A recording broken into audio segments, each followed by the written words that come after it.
Hi all, இன்றைக்கி பார்த்திங்கன்னா பாவக்காய் பிக்கில் எப்படி செய்யலான்னு பார்க்கலாம். அதுக்கு வந்து கொஞ்சோண்டு புளி எடுத்து நனைச்சி வச்சுருக்கேன். வெந்நீர் விட்டு நினச்சா சீக்கிரம் ஊறிடும். ஸோ அதுக்கு பருப்பு வந்து பார்த்திங்கன்னா 10 விசில் விட்டுறதுக்காக வச்சுட்டேன் ஊற போட்டு. அந்த கேப்பில் பாவக்காய் கட் பண்ணி மைக்ரோவேவில் வேக வச்சுட்டேன். மைக்ரோவேவில் வேக வச்சா கொஞ்சம் ஈஸியாக வேலை முடிஞ்சிடும். அதுக்கப்புறம் இதுக்கு அரைக்கிறதுக்கு வந்து ஒரு 2 டேபிள் ஸ்பூன் அளவு துவரம் பருப்பு, 2 டேபிள் ஸ்பூன் அளவு தனியா, ஒரு 2 வத்த மிளகா, அப்புறம் ஒரு கையளவு தேங்காய் இதெல்லாம் போட்டு நல்லா வறுத்து எடுத்துக்கோங்க. ஒரு கட்டி பெருங்காயம் போட்டிருந்தேன், அதை ஷார்ட்டில் எடுக்க மறந்துட்டேன்.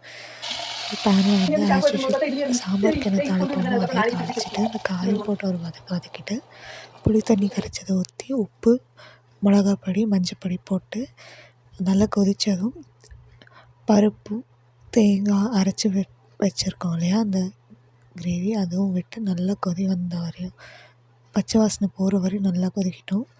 கொதிச்சோடனே சுண்டல் இருக்கு இல்லையா, அது வேக வச்சு அது ஒரு 2 கை போட்டிங்கன்னா சூப்பராக இருக்கும். ஸோ இவ்வளோ தான் பிக்கில். நெக்ஸ்ட் வீடியோவில் பார்க்கலாம். பாய்.